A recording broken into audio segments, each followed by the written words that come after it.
No dia 5 de agosto, na bolsa do Japão, que é a Nikkei, teve uma queda ali de 12,4%. E no vídeo de hoje a gente vai entender o que fez, qual foi o contexto econômico, né, que fez com que isso acontecesse. Um acontecimento aí até que relembra o Black Monday, que foi um acontecimento que ocorreu em 1987, onde inclusive a bolsa dos Estados Unidos, Dow Jones, caiu mais de 20%. E do Japão também teve uma queda muito expressiva. Essa queda de 12,4% que ocorreu em 5 de agosto foi o pior resultado desde essa data.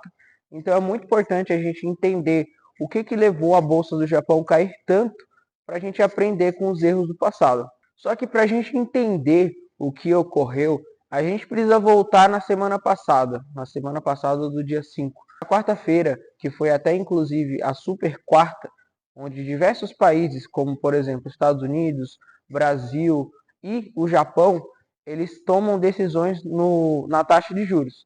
No caso do Brasil e dos Estados Unidos, eles se manterão inalterados, porém no Japão aconteceu algo inédito. O Japão, que sempre teve uma taxa de juros ali negativa ou zero, estava sempre ali bem baixo, o que favorecia bastante investidores a tomarem crédito, que é até um ponto que a gente vai entender bem. Ela saiu dessa taxa e agora está em 0,25.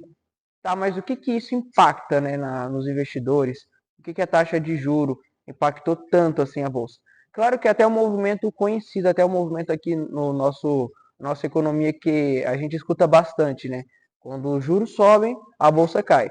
Mas houve outros acontecimentos que também impactaram a bolsa. Não foi só por conta os juros aumentou, então a bolsa vai cair. Tem outras coisas por trás que também fizeram isso.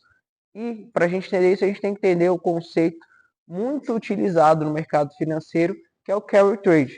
O carry trade, se a gente fosse explicar de uma forma bem simples, seria onde investidores estrangeiros, eles aproveitam taxas de juros baixas. Por exemplo, na época que a gente estava com uma taxa de juros aqui no Brasil de 2%, isso eles faziam bastante. Eles pegam o crédito de um país que tem uma taxa de juros muito baixa e vão para outros países que têm uma taxa de juros alta. Agora está até que é o oposto, né? Antes a gente estava com a taxa de juros baixa, então eles pegavam crédito aqui e ia para outros países. Agora que a gente está com uma taxa de juros ali em mais de 10%, que eles fazem? Vamos pegar um exemplo aqui. O investidor ele pegou dinheiro emprestado lá no Japão. A taxa de juros estava em zero, menos, estava negativo, 0,1, estava sempre ali baixo. Ele pegava o dinheiro e investia em títulos de renda fixa, por exemplo, títulos que sejam seguros, para poder ter uma rentabilidade, né? Usar o dinheiro que não é dele e ainda ganhar em cima disso. Então, o que aconteceu? Quando a taxa de juros lá no Japão subiu, isso inviabilizou a negociação. Então, o que aconteceu? Essas operações de carry trade, elas meio que desmontaram. Então, eles tiveram que desmontar. Eles tiveram que vender os títulos que eles tinham, pegar esse dinheiro, converter para o dólar e ir lá no Japão para poder converter para o iene e pagar os empréstimos. Então, o que aconteceu? Isso é favorável para o iene, porque imagina, o iene, o taxa de juros do iene subiu. Então, mais investidores vão querer pegar os juros deles, no sentido de receber no juro dele. Em vez de pegar dinheiro emprestado, eles querem receber. Então, muitos investidores foram para lá com essa intenção e principalmente para poder quitar essas operações de carry trade. Inclusive, com essa movimentação, o iene ele se valorizou bastante perante o dólar. Ele saiu de 162 ienes por dólar para 141 ienes por dólar, que é uma valorização muito grande. Porém, tem um detalhe muito importante. A gente pode ver com os olhos se a gente não olhasse de forma macro, né? Se o iene valorizou, é bom para o país, né? Só que depende.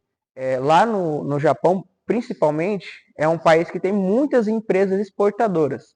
Então, imagina, uma empresa exportadora, ela paga os funcionários dela em ien, beleza. Porém, a maioria das coisas que ela recebe é em dólar. Então, quando o dólar se desvaloriza, isso é muito negativo, porque ela vai receber mais, ela vai receber menos do que estava previsto, porém o que ela tem que pagar continuou o mesmo. Então, isso é muito negativo para essas empresas que exportam bastante, como por exemplo a Petrobras. A Petrobras ela exporta bastante. Então, quando o dólar está alto, de certa forma é positivo para ela, porque ela vai estar recebendo em dólar. E essa movimentação fez com que a bolsa caísse tanto, né? A bolsa ela caiu 12,4% em um só dia. Algo, como a gente até mencionou, isso não é visto desde 1987, quando ocorreu a Segunda-feira Negra. Um outro fator que também pode ter contribuído para essa queda expressiva na bolsa foi o fato de que nos Estados Unidos estava com um receio de possível recessão, porque toda primeira sexta-feira do mês é divulgados os dados de criação de emprego lá no payroll. E esses dados, na semana antes dessa queda expressiva, os empregos veio muito abaixo do esperado.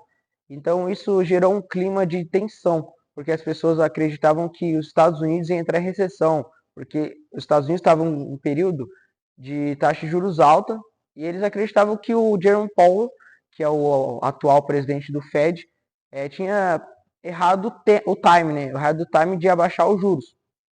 Então, isso colaborou também ali para gerar até de uma forma exagerada, né, essa queda, porque inclusive já teve uma boa recuperação por agora, no final do mês, estou gravando um vídeo aqui no final de agosto, agora já recuperou 10% desde que caiu. Muitos veem isso como uma forma emocional, né? O mercado financeiro é assim, a gente estuda gráfico, a gente estuda o cenário macro, mas mesmo assim os investidores, a maioria, por exemplo, eles agem pela emoção e a emoção rege o mercado. Então a ideia do vídeo era realmente essa, era esclarecer o que ocorreu, como ocorreu e por que ocorreu, né, dessa forma, essa grande queda. E se pode acontecer novamente. A gente está também, além da possível recessão dos Estados Unidos, a gente está com uma possível tensão ali de guerra, principalmente no Oriente Médio, que favorece bastante ali para qualquer coisa que saia do eixo, ela seja levado muito mais a sério do que deveria ser. E um ponto importante, se você gostou do vídeo e acompanhou até aqui, não se esqueça de curtir, se inscrever no canal e compartilhar com alguém que você queira que acompanhe e também entenda o que ocorreu, porque muitas vezes a gente assiste as notícias na TV e não entende bulhufas nenhuma do que eles estão falando. E aqui eu busco explicar de uma forma mais simples para vocês. Até deixe nos comentários algumas dicas e sugestões de vídeos para a gente poder estar trazendo.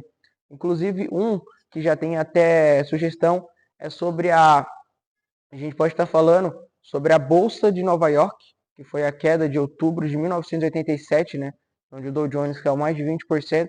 A gente pode estar trazendo esse conteúdo aqui também para vocês entenderem também de uma vez por toda o que aconteceu. No mais, fico por aqui e não se esqueçam de me seguir nas redes sociais, Instagram no Chico Finanças, no LinkedIn, Francisco Freitas, /Chico Finanças, para poder sempre estar por dentro dos conteúdos. Aqui eu posto os vídeos mais grandes e também semanais ou mensais.